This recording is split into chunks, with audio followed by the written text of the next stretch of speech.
जिला भी बन गया है। इटावा के पास पड़ने वाला एक सुंदर सा स्थल जिसका नाम था विदर्भ देश, जहां के रहने वाले थे महाराज भीष्मक गुर्जर, जिनके 4 पुत्र और 1 कन्या है रुक्मिणी, और 4 पुत्र हैं। प्रमाण ऐसा मिला कि भगवान श्याम सुंदर के बारे में संदेशा लेकर देवर्षि नारद आए। जब ये रुक्मिणी का जन्म हुआ था, तब जब इस रुक्मिणी का नामा संस्करण किया है नारद जी ने, नाम रखा है रुक्मिणी, तो महाराज भीष्मक ने प्रश्न कर दिया, एक बात बताओ, हमारी कन्या का विवाह किससे होगा भविष्य में, और कन्या का भविष्य कैसा होगा, सुखमय होगा या दुखमय होगा? तो जवाब दिया है, देखो, जो आपकी कन्या का भविष्य होगा वो सुखमय होगा। और मालूम है साक्षात द्वारिकाधीश भगवान कन्हैया आपकी कन्या के प्रिया प्रियतम पति बनकर के आएंगे। अब जैसे ही कन्हैया का नाम सुना है भीष्मक ने, पूरे आंगन में, पूरे घर में खुशी का माहौल बन गया। सब लोग बड़े प्रसन्न हुए कि कम से कम हमारी कन्या का वर्ण करने कन्हैया आएंगे। सब प्रसन्न हुए। धीरे धीरे करके रुक्मिणी सयानी होने लगी। 15-16 वर्ष की उम्र है। एक दिन आंगन में बैठी हैं, दरवाजे से एक ब्राह्मण देवता निकले और वो कुछ गुनगुनाते हुए जा रहे थे कि ब्रज भूमि में हुआ है अवतार कन्हैया का, और सौभाग्य है जिन्हें हो दीदार कन्हैया। ये ब्राह्मण देवता गाते हुए जा रहे थे, और जैसे ये आवाज पंडित जी की रुक्मिणी के कान में पड़ी, सो धुनि पड़ी रुक्मिणी करना, और तब सो प्रीत लगी हरि चरना। इन्होंने इस धुन को सुना कि कन्हैया का अवतार हो गया है, और मथुरा में कंस को मार के द्वारिका के राजा बन गए हैं। बहुत से यदुवंशियों को शिष्य बना लिया है भगवान ने। रुक्मिणी बड़ी प्रसन्न हुई, बड़ी मगन हुई, और उसी दिन से रुक्मिणी कन्हैया के नाम की माला जपने लगे। पर एक बात सोचती है रुक्मिणी, क्या? अरे सोचने लगी बिटिया मन में, और जीवन दिन व्यर्थ खो रहे हैं।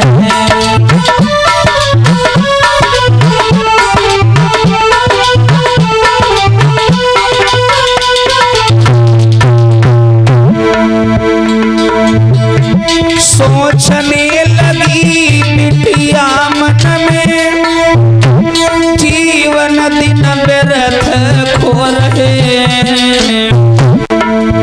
अरे माया इस जगह विराजी है, और मायापति किधर सो रहे हैं।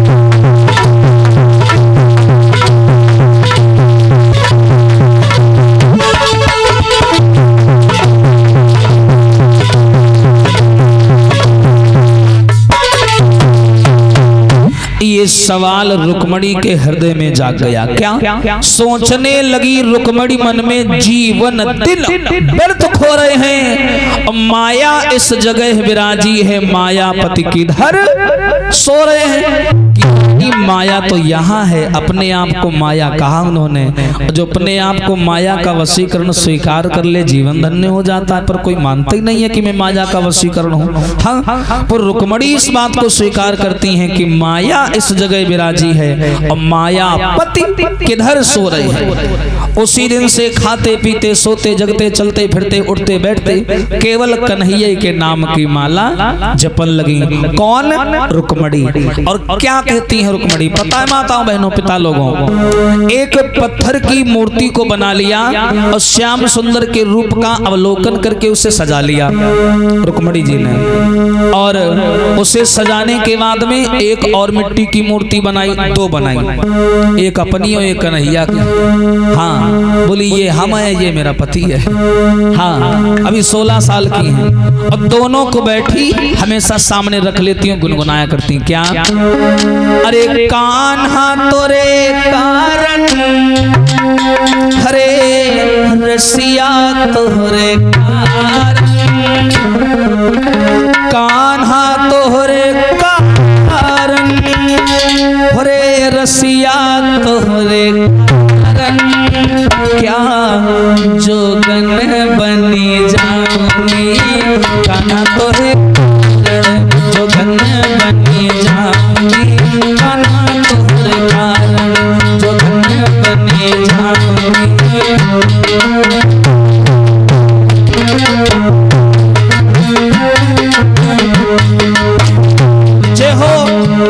लता दीदी का भाव है, हरे कान्हा तो हरे कारण, हरे रसिया तो हरे कारण,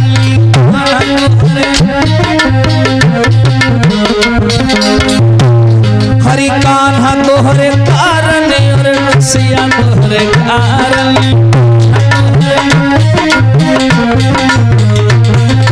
हाँ जो बन बनी जाऊंगी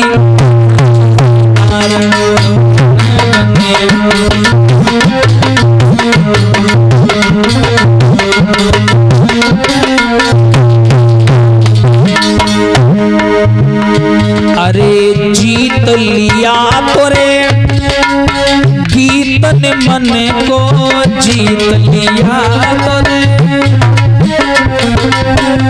और अरे आग लगे ऐसे बालापन को, आग लगे ऐसे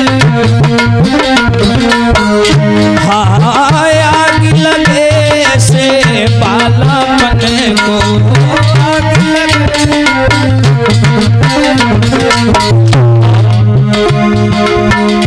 हरे गीत तोहरे गाऊंगी, अरे गीत तोहरे गाऊंगी मन कर पुजारी, जोगन बनी जाऊंगी, हाँ तोहरे जोगन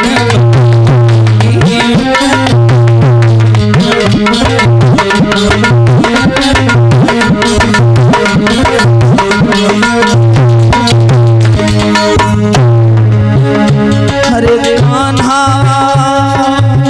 तोहरे कारण, हरे रसिया तोहरे कारण, हरे कान्हा तोहरे कारण, हरे रसिया तोहरे कारण, जोगन बनी जाऊंगी।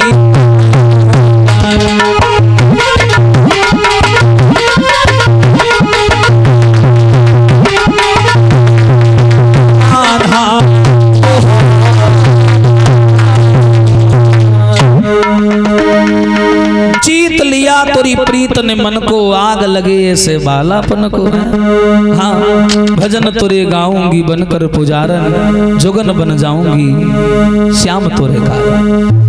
कुमारी ऐसे भाव से गाती हैं, हाँ एक मूर्ति बना ली और दिन भर श्याम सुंदर के गीत सुनाया करती हैं। अगर सखियों में चर्चा छिड़ जाती है ना तो मोहन के गीत गाती हैं, दूसरी बातें करना वो पसंद ही नहीं करती। ऐसे से करके समय व्यतीत होता गया। एक दिन ये मूर्तियों का खेल करते हुए माता ने पकड़ लिया, हाँ दोनों को सजाया, बोली ये रुक्मणी ये कन्हैया, दोनों की भावरे डालने लगी बैठे बैठे। माँ की नजर पड़ गई, माँ ने देखा, माँ जान गई कि बालिका के यौवन की धूप का प्रकाश मेरे आंगन में पड़ रहा, मैं समझ नहीं पा रही। इन्होंने महाराज भीष्म को बुला करके ये हकीकत बताई, महाराज अगर दूर से इशारा मिल रहा है तो बात को समझ जाना चाहिए। बिटिया के यौवन की धूप खुलेआम आंगन में फैल रही है और हम विलंब कर रहे हैं, 16 वर्ष की हो चुकी है। आप ऐसा करिए कोई सुंदर सा वर देख करके कन्या के हाथ पीले कर दो। भीष्मक बोले परेशान न हो, हमारे पास एक से एक विद्वान महामंत्री हैं, हाँ गृह मंत्री तो हमारा बड़ा ही समझदार है, दुनिया भर में भ्रमण करता है, परेशान ना हो, सबसे सलाह करेंगे। महाराज भीष्मक आए दरबार में और आने के बाद में सबसे सलाह मिलाई और आकर के प्रस्ताव दरबार में डाल दिया। कहा देखो भैया हमारी कन्या है रुक्मणी, उम्र है 16 साल की, अब मुझे लड़का चाहिए एक बड़ा ही सुंदर हो। और जो जो चाहिए था उन्होंने उस लड़के की खूबियों का वर्णन कर दिया समाज में कि कोई हो आपकी नजर में तो बताओ। अब जो राजाओं के समझ में आने लगा वो अपनी अपनी समझ के हिसाब से बताने लगे। लेकिन बताया हरि दरबार में बारी बारी से और राज नाम गिना न लगे। दूसरे लोग उन लोगन के हाय गुण और एब बताने लगे।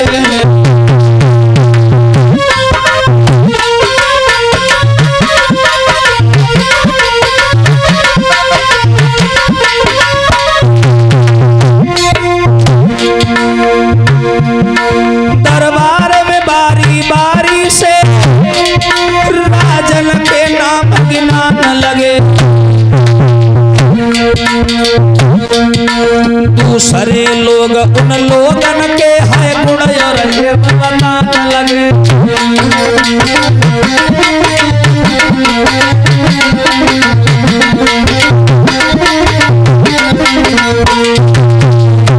दरबार में बारी बारी से अगर एक राजा किसी राजा का नाम लेता है तो दूसरे राजा उस राजा के गुण और अवगुण बताने लगते हैं। सुबह से दोपहर हो गई, दोपहर से शाम हो गई, लेकिन रुक्मणी का विवाह कहीं पर भी तय नहीं हो पाया। और जब नहीं हुआ तो भीष्म का सबसे छोटा लड़का खड़ा हो गया रुकमेश। बोला पिताजी हम बताएं? बोले बताओ बेटा, तुम भी कन्या के भाई हो, तुम्हारा भी उतना हक है जितना मेरा है। बोलो कौन है तुम्हारी नजर में? बोले पिताजी वो लड़का ऐसा है कि यहाँ कोई मैं बताऊंगा तो कोई मना भी नहीं करेगा। बोले फिर बताओ।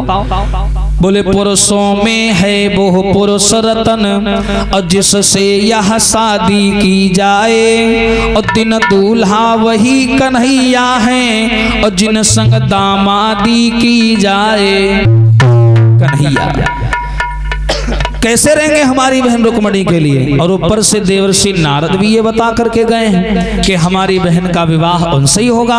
हाय जो कन्हैया का नाम सुना दरबार में तालियां बजने लगी। भीष्म की प्रसन्नता का ठिकाना नहीं रहा। बहुत सुंदर बेटा, तुमने तो हमारे मुंह की बात छीन ली। अरे अगर कन्हैया हमारे आंगन में दूल्हा बन के आ जाए तो कहना ही क्या। सब लोगों ने कन्हैया के नाम पर सहमति जुटाई।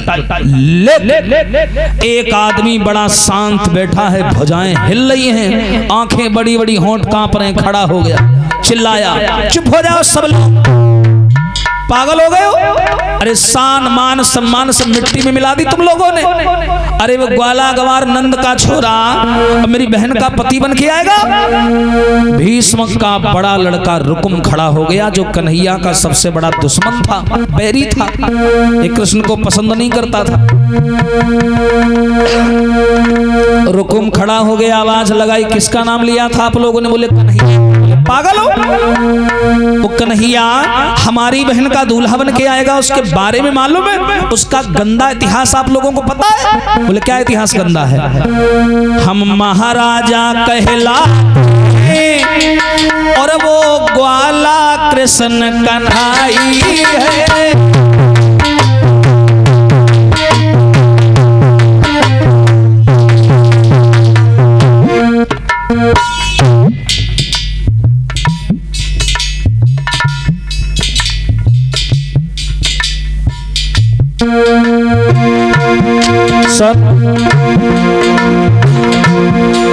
हम महाराजा कहलाते हैं, ओ ग्वाला कृष्ण कन्हाई है। अरे बाने कमली ओढ़ी ओढ़ी बन बन में गाय चराई है।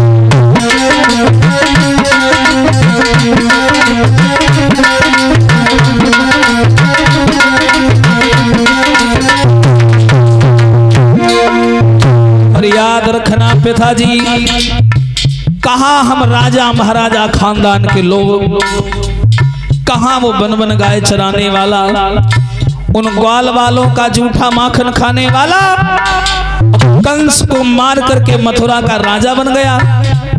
और जरासंध के डर से जाके समुद्र में बस गया, और ऐसे डर तुम हमारी बहन की शादी करोगे? हाँ? अरे आगे तो छल बल की बौछारें चल पाएंगी,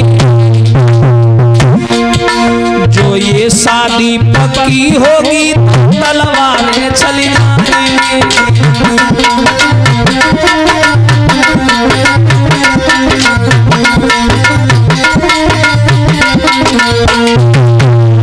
याद रखना, अगर ये शादी पक्की हुई और वो द्वारिका वाला यहाँ दूल्हा बन के आया पिताजी, तो शादी के मंडप में भावरों का नजारा नहीं होगा, बल्कि लाश पड़ी नजर आएगी। इतना याद रखना। भीष्मक बोले बेटा तुझे कन्हैया से इतनी चिढ़ क्यों है, इतनी जलन क्यों नहीं? क्यों नहीं होगी? अरे मैं उसे पसंद नहीं करता।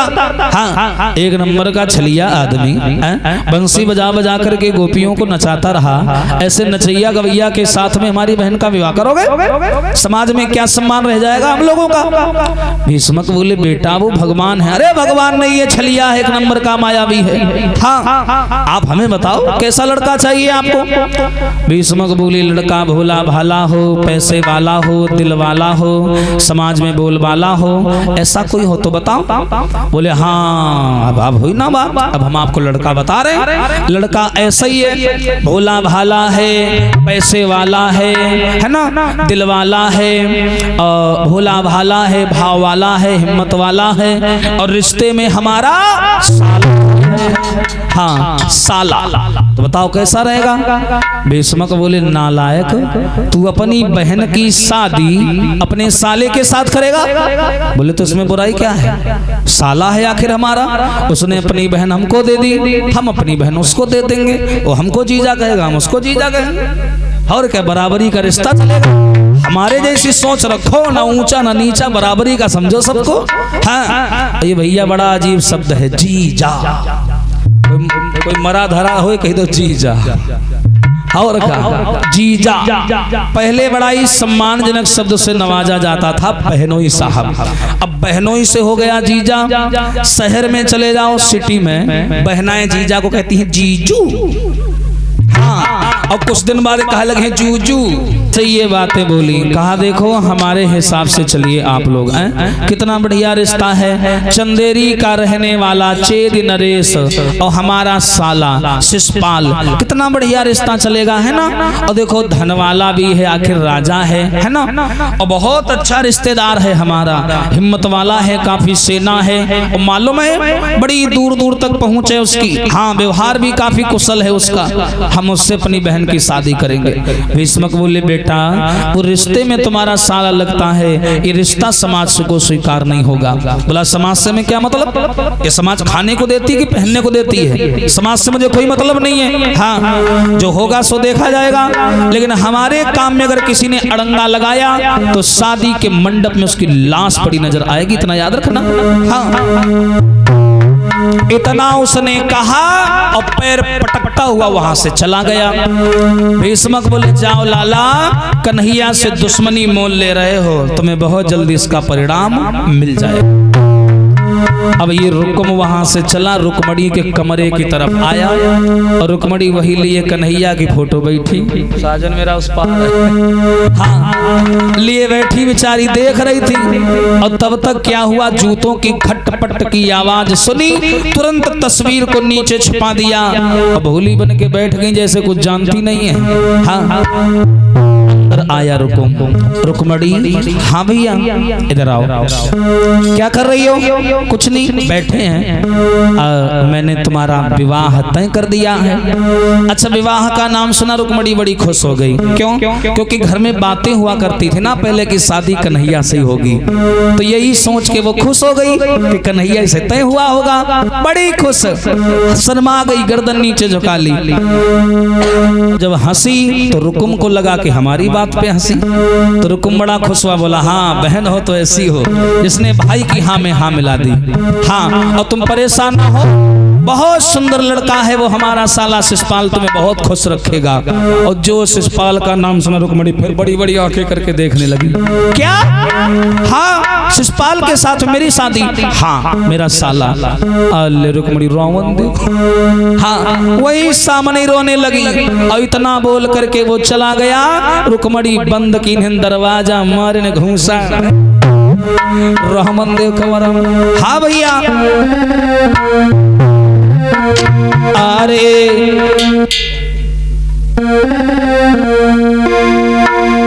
अरे सुधी आए गई श्याम की खूब रोई, सुधी आए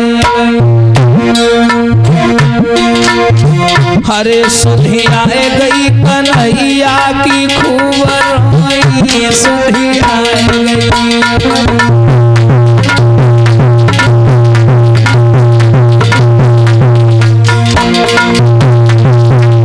रोवन लगी रुक्मणी, हरे कन्हैया हमारी बिना तुम्हारे नाय जी पई। और कन्हैया जीते जी चंदेरी ना जई है, सुधी आए गई कन्हैया खूब रोई, सुधी आए गई।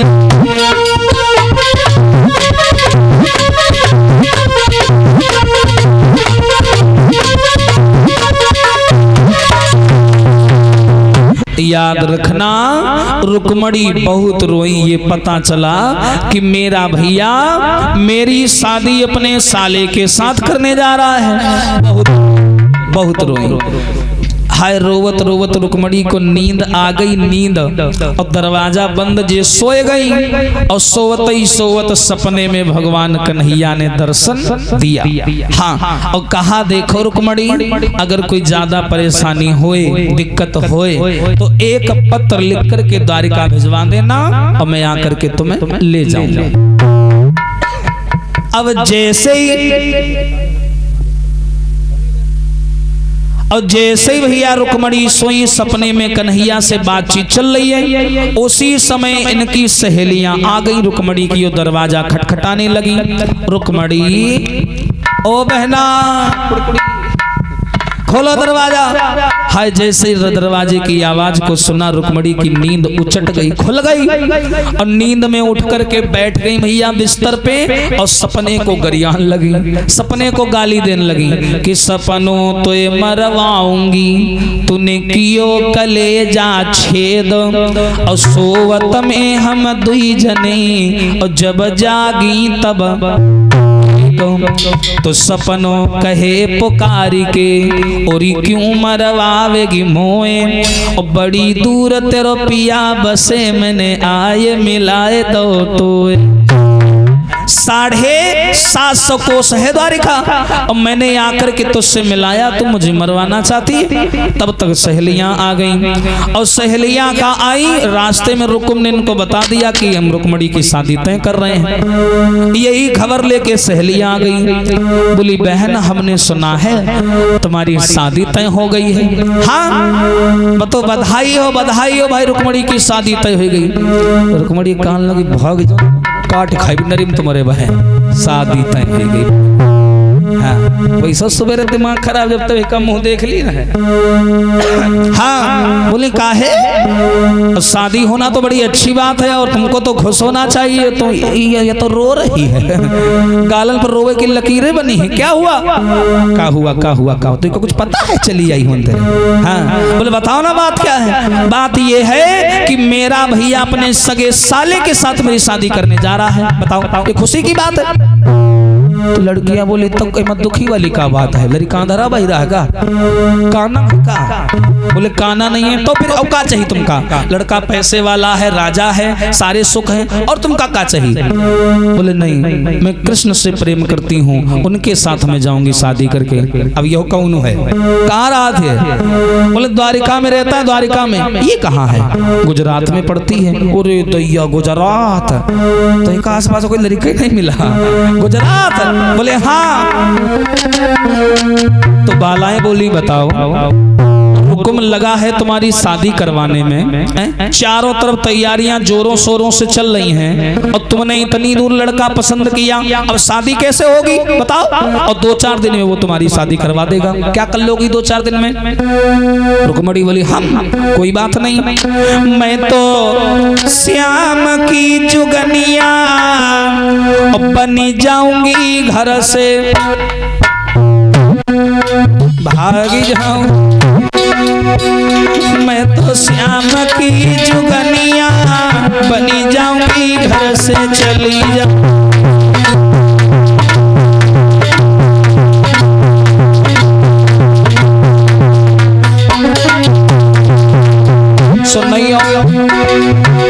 हारी नाई मोए चाहिए माल खजानो,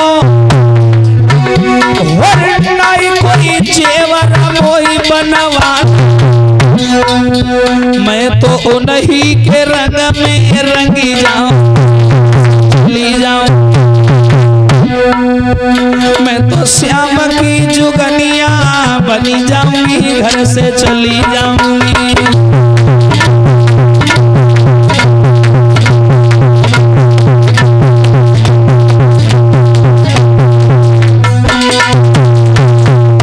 एकदम से रुक्मणी कहने लगी कोई बात नहीं है, अगर मेरा भैया मेरी बात नहीं मानेगा तो कोई बात नहीं, ना माने हम भाग जाएंगे। लड़कियां बोली भाग जाएंगे, कैसे भाग जाओगी? चारों तरफ सेना लगी है, चारों तरफ फौजें लगी हैं, महलों के अंदर हो और वो सुरक्षा सख्त करवा देगा, कैसे निकल जाओगी? रुक्मणी बोली कोई बात नहीं, हमारा कन्हैया हवाई जहाज लेके ही हम बैठे चले जाइए। और कहा हमारा श्याम है इतना चालाक। बेटा बोली तुम परेशान ना हो, मूड बनाओ तो बता धोती लगा दे भाग जाओ। हाँ चले यही कन्याएं। लेकिन रुकुम ने दिमाग लगाया कि केवल अकेला मैं ही ऐसा कुंदनपुर में बचा हूँ जो सिर्फ कृष्ण के विरोध में खड़ा हूँ, बाकी पूरा कुंदनपुर यही चाहता है कि कन्हैया ही दूल्हा बनकर आए और मैं कन्हैया के विरोध में खड़ा हूँ। और कहीं ऐसा ना हो पिताजी बिटिया के भले के लिए पीछे पीछे कन्हैया को बुलाएं, बम्बा बम्बा किनारे हुए कहा बैठा विदा कही दे। हाँ कहीं ऐसा ना हो, काम करते हैं पहले ही पत्र लिख करके भेज देते हैं किसको? साले साहब को, कि जल्दी तुम बारात के यहाँ लेके आ जाओ, भूमि में बनवाए के यहाँ। और कहा जल्दी आ जाओ और जल्दी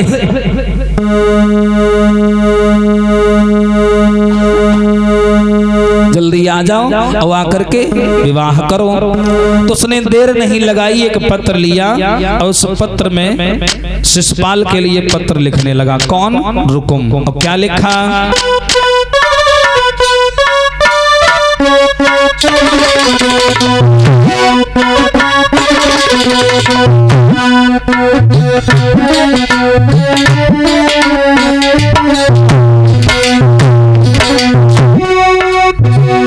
क्या लिखा इसने पत्र में? और ये जब भी कभी पहले पत्र लिखता था तो लिखता था आदरणीय साले साहब। अब क्या लिखने लगा? आदरणीय जीजाजी, हम तुम्हारे जीजाजी, तुम हमारे जीजाजी। सुनो पूरी बात। प्रणाम मेरी रे स्वीकार करो जी, स्वीकार अरे स्वीकार करो, तुम भूप चंदेरी के रे तपधारी।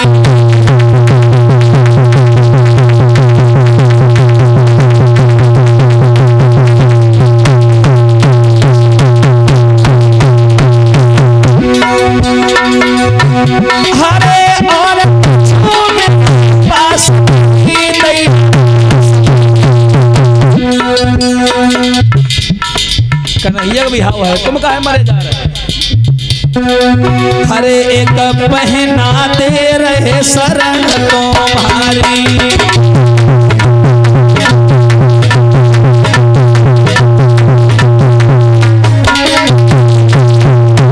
उस उसने पत्र लिखा, आदरणीय बहनों साहब, मैं कुंदनपुर के राजा भीष्मक का बड़ा पुत्र रुकुम अपनी बहन रुक्मणी का विवाह तुमसे तय कर रहे हैं, लेकिन रुक्मणी का नाम सुन के पागल मत हो जाना, होशो हवास में दूल्हा बन के आना और सेना लेकर आना। क्यों? होशियारी से आयो दूल्हा बनी है दूल्हा, क्यों? यहाँ आई है मथुरा को बनवारी।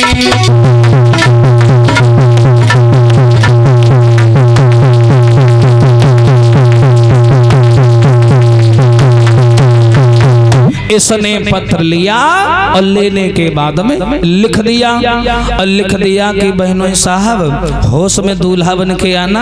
हाँ, क्योंकि दूल्हा दो है, नारी एक है और लड़ाई तो पक्का होगी, और जहाँ वो करयावा हो भला लड़ाई ना हो, इस तो हो ही नहीं सकती। हाँ, उसके मैटर में मारकाट ज्यादा होती है, इसलिए होश में आना, सेना फेना लेकर के आना भैया, ऐसे मत चले आना मुंह उठा के। पत्र लिखा, नीचे हस्ताक्षर कर दिए और भेज दिया। और जैसे ये पत्र कुंदनपुर से चंदेरी में आया राजा शिशुपाल को, भैया अब पूरी महाभारत में महामूर्ख आदमी यही था अकेला। हाँ, बोलता बहुत था लेकिन होता कुछ नहीं था इससे। कभी कभी आप शिशुपाल के बारे में कोई ऐसा किस्सा नहीं सुनोगे जिससे आपको गर्व महसूस हुए। बाकी बहुत से ऐसे गलत कौरों में भी, सेना में भी थे जिन्होंने अच्छाई का भी काम किया, लेकिन यह एक लौता ऐसा महाशरीरी आदमी।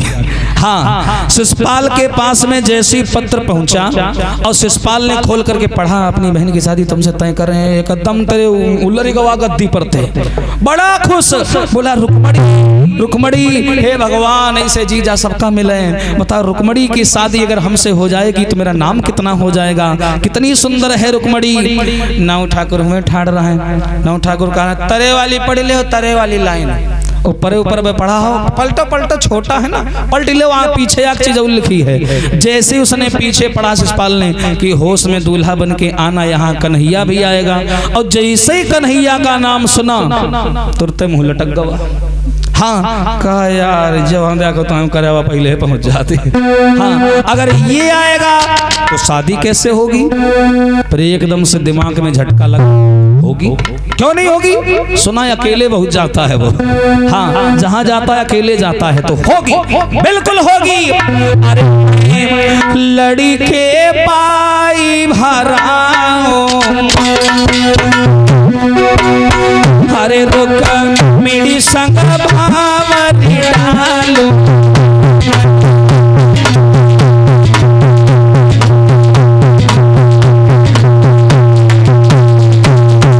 अरे मैं लड़ी के भाई हराऊं, रे रुक मेरी संग भावरी डालो।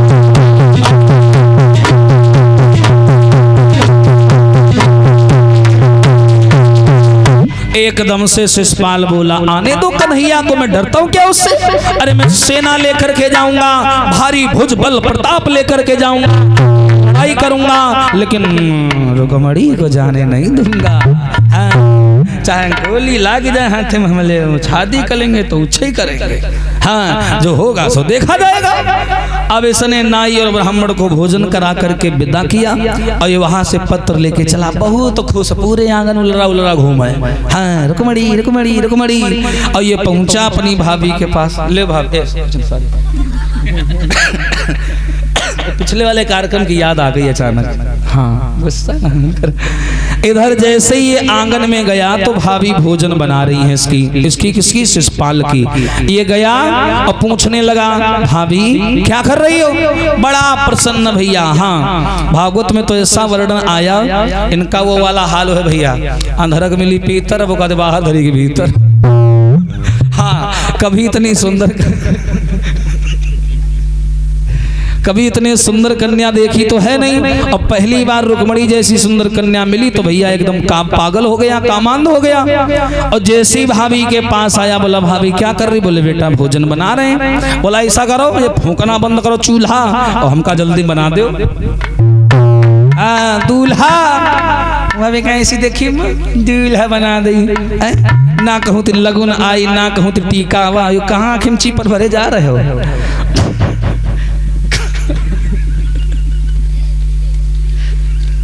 कहाँ जा रहे हो? शिषपाल बोला ज्यादा ऊंची ऊंची बातें मत कर देना, ये पत्र पकड़ो पहले, ये लो पढ़ो, इसमें क्या लिखा है। हमारे जो रहने वाले हैं भीष्मक के पुत्र, हमारे बहनोई साहब रुकुम, वो अपनी बहन की शादी हमसे पक्की कर रहे हैं। ये कोई ऐसा वैसा पत्र थोड़ी ना है, नाई और ब्राह्मण एक संगठन से ये पत्र लेकर के आए हैं। देखो हाय, भाभी ने जैसी खोल करके पत्र पढ़ा, कलेजा धड़कने लगा। बोली बेटा ये नीचे वाली लाइन पढ़ी है? हाँ पढ़ ली है, वो आएगा द्वारिका वाला, आने दो, मैं उससे डरता थोड़ी ना हूँ। हाँ एकदम भाभी कह लगी भैया भाई का तुम जानते नहीं हो, हाँ मारत कम घजलावत ज्यादा है। हाँ पता है कितने बड़े बड़े कांड किए बैठा है वो, मथुरा के राजा को उसके घर में घुस करके मार आया वो।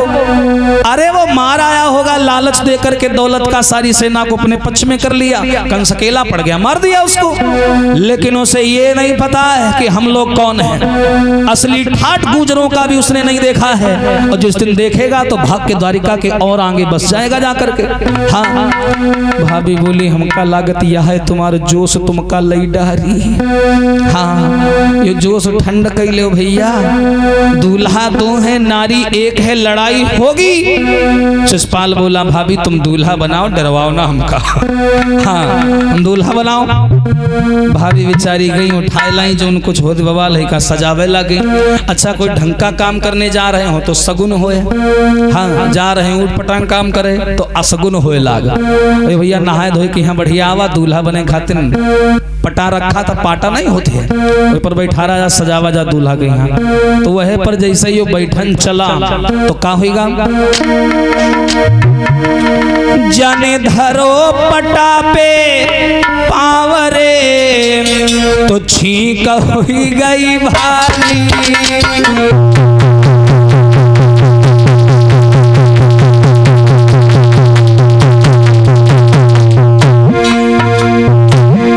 अब जैसे पाल ने पटा पर पैर रखा है, पाँव गवार पटी यहू मोहि भरा भाचा दिखी नाक गई टूटी।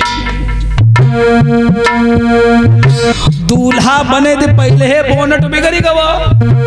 हाँ भैया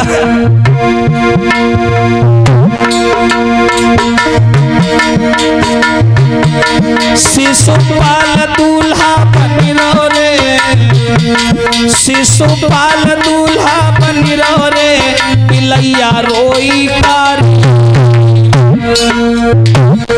अब जैसे ही भाभी ने सर पर मोर रखा, छींक हो गई, पटा पर पैर रखा, नक भराए गवा, नाक भैया डैमेज हो गई, खून गिरे लाग। ये भारी रोई का फूहा धरे बैठ दूल्हा बने। सोचो कितना खराब लागत हुई।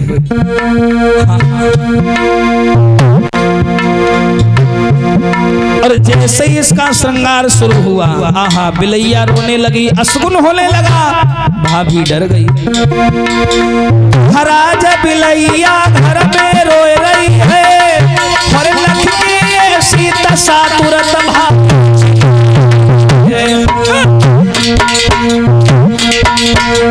जब बिलैया रोने लगी तो भाभी चिल्ला पड़ी, घर में मेरे दीवर को ब्याह अभागिनी काहे को रोए, घर में मेरे लला को ब्याह हुड़ा।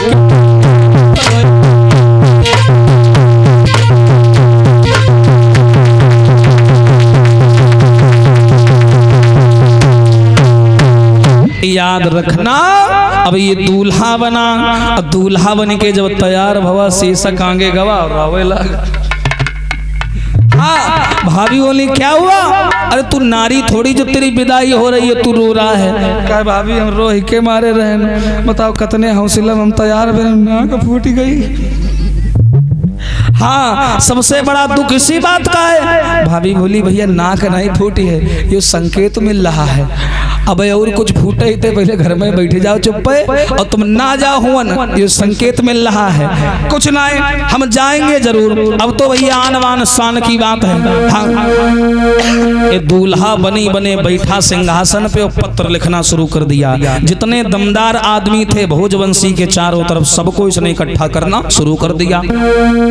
अपनी मौसी के लड़का दंतवक्र को बुलाया और उससे कहा अकेले ना आओ, जतनी सेना और लई के सबका आओ। हाँ सबका लेके आओ, ठेका वाले ने कॉन्ट्रैक्ट हम लिखा लेने हैं, टेंशन ना ले, सबको लेकर के आओ।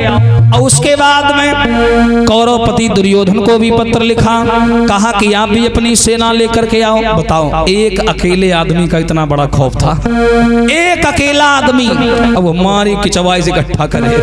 हाँ बोला सारी सेना लेकर के आओ। और बन कर के दूल्हा भैया घोड़ी पे बैठा और चल दिया। कैसे चला? अरे फौरन फौजे सजव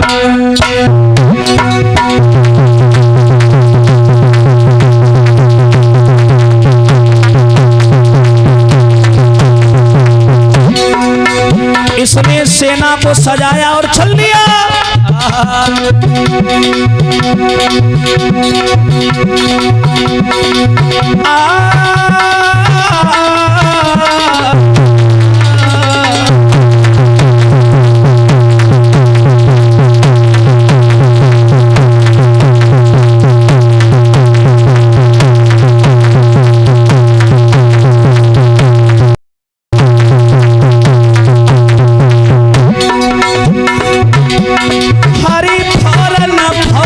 सजवाई घोर कुंदनपुर की सूध लगाई।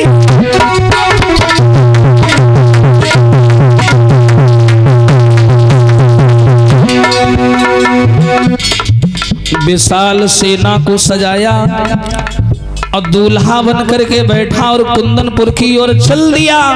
बड़ा मगन है, पीछे से सेना हुंकारती है तो इसका गर्व से सीना चौड़ा होता है और ये आपस में दोस्तों से बात करता हुआ जा रहा है। कन्हैया देखेगा डर के भाग जाएगा, इतनी सेना लेके जा रहा हूं मैं।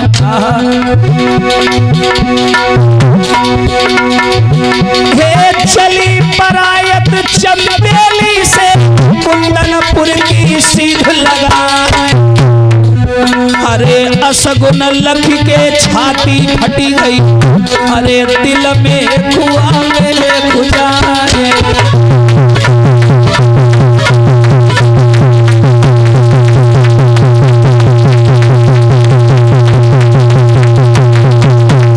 याद रखना समाज के लोगों, अब ये जैसे ही दूल्हा बना और बनने के बाद में लेकर के विकराल सेना रुक्मणी से शादी करने और जा करके इसने पूरे गांव को, जो रुक्मणी का गांव था, पूरे गांव को चारों तरफ से घेर लिया।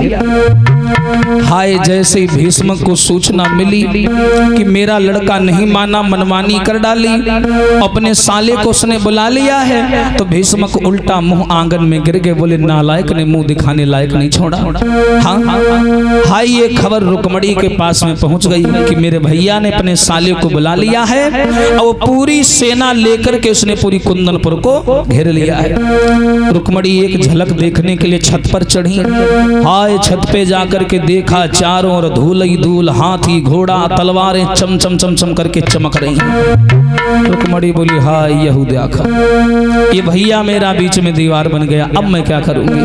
हाँ रुक्मणी बहुत दुखी हो गई, रोने लगी, नीचे आई, बोली अब क्या करूं, कल मेरा विवाह है, आज का दिन मेरे पास में बचा, मेरी कुछ नहीं समझ में आ रहा मैं क्या करूं।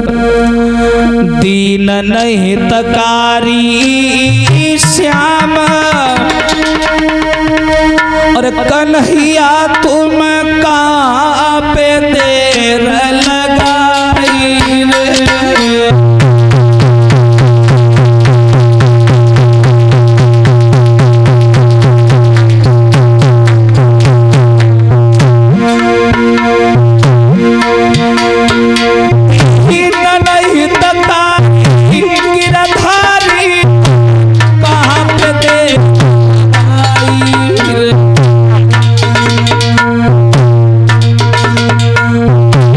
भैया करी नागु बनो जबूर भाई हो जाई।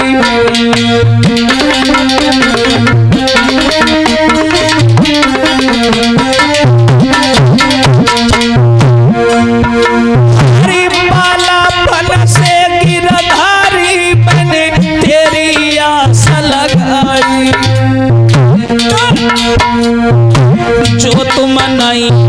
मुरली वाले मरे जहरा बिसो आई।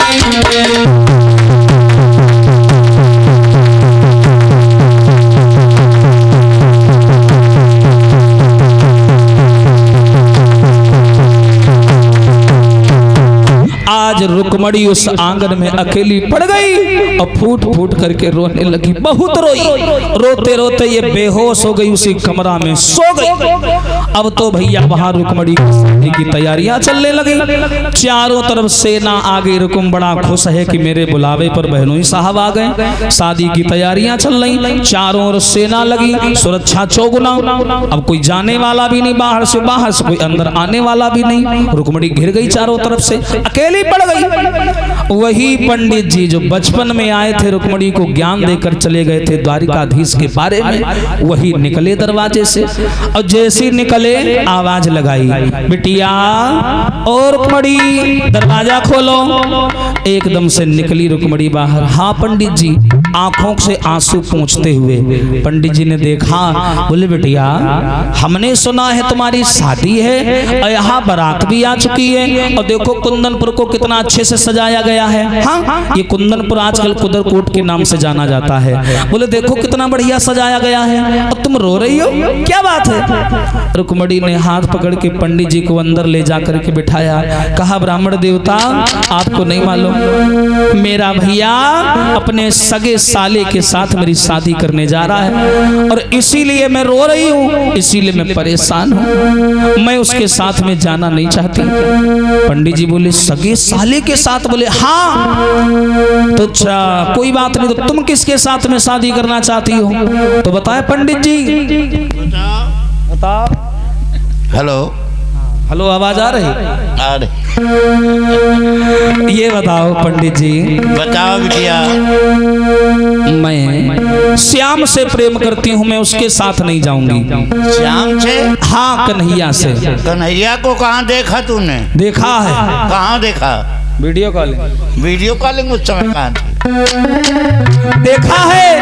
अब पूछो कहाँ? मैंने सपने में श्याम को देखो है, सुनो पंडित जी।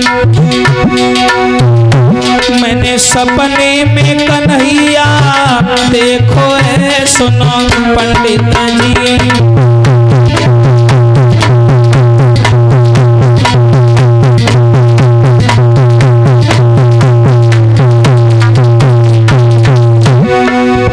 मैंने सपने में भगवान को देखा है। पंडित जी बोले देखा है या कोई बात भी हुई है? हाँ बात हुई है। क्या बात हुई? अरे कहीं गए श्याम चिट्ठिया भेज, कहीं गए और चिट्ठिया भेज के हमें बुलवइयो चिट्ठिया।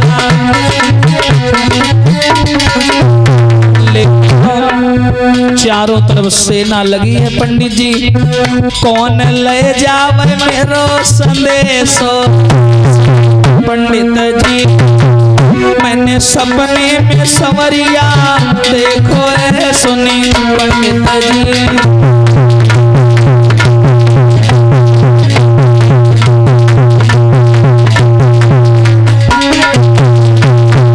जवाब दिया, मैंने सपने में भगवान को देखा है। भगवान हमसे कह गए थे कि देखो कोई परेशानी हो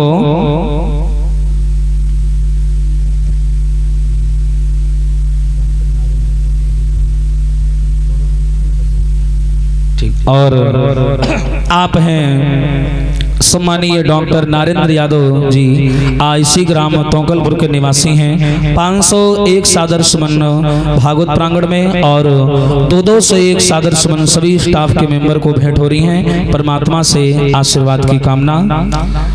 और आप हैं हरिपाल यादव मुजाहिदपुर से 101 रुपए, कामिनी यादव तोंकलपुर से 11 रुपए, दुर्गेश यादव तोंकलपुर से 21 रुपए, सुरजीत यादव तोंकलपुर से 21 रुपए, ओमपाल रैदास जी तोंकलपुर से हैं 51 रुपए, और चमनपाल रैदास जी तोंकलपुर से हैं 51 रुपए, प्रशांत यादव तोंकलपुर से हैं 21 रुपए, राजेंद्र यादव जी तोंकलपुर से हैं 201 रुपए, सत्यपाल यादव जी तोंकलपुर से हैं 51 रुपए, वीरपाल गौतम जी तोंकलपुर से हैं 51 रुपए, सूरजपाल रैदास जी तोंकलपुर से हैं 11 रुपए, उदय वीर मास्टर साहब जी 51 रुपए, अशोक यादव तोंकलपुर से हैं 51 रुपए, संदीप रैदास जी तोंकलपुर से हैं 101 रुपए, प्रेम सिंह यादव जी तोंकलपुर से हैं 501 रुपए, अमन यादव तोंकलपुर से हैं 11 रुपए, राजकुमार यादव जी तोंकलपुर से हैं 501 रुपए, रोली यादव तोंकलपुर से हैं 51 रुपए, चंद्रपाल यादव जी तोंकलपुर से हैं 101 रुपए, बाबू राम रैदास जी तोंकलपुर से हैं 51 रुपए, एकता यादव तोंकलपुर से हैं 21 रुपए, आयुष यादव रंटपुरा से हैं 101 रुपए, राम रतनपाल जी बलेहरा से हैं 101 रुपए, बहादुर रैदास जी तोंकलपुर से हैं 21 रुपए, रिंकू रैदास जी तोंकलपुर से हैं 101 रुपए, संजय कोटेदार मूसेपुर से हैं 501 रुपए, सत्येंद्र मूसेपुर से हैं पूर्व प्रधान 501 रुपए,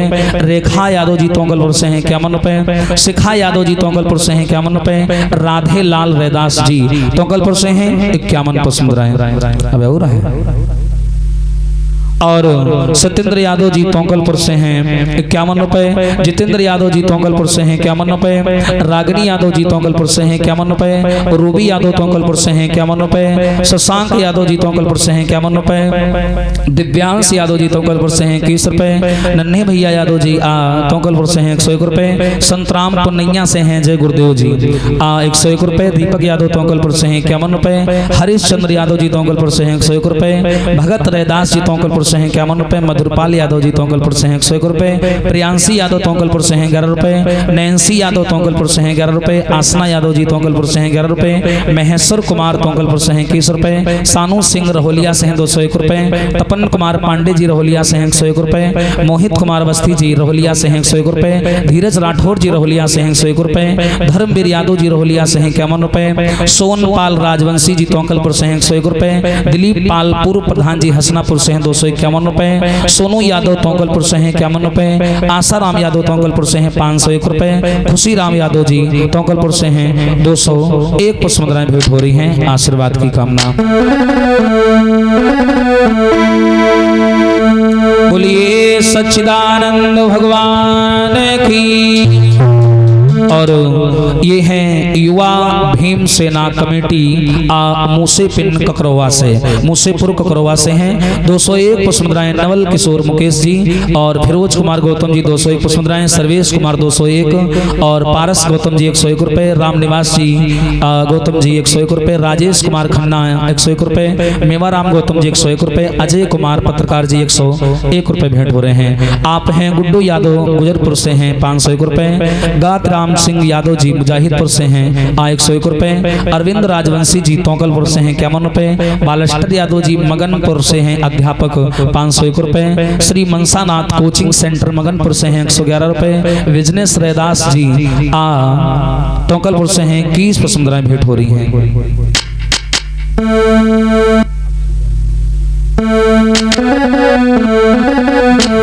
बोलिए सच्चिदानंद भगवान की।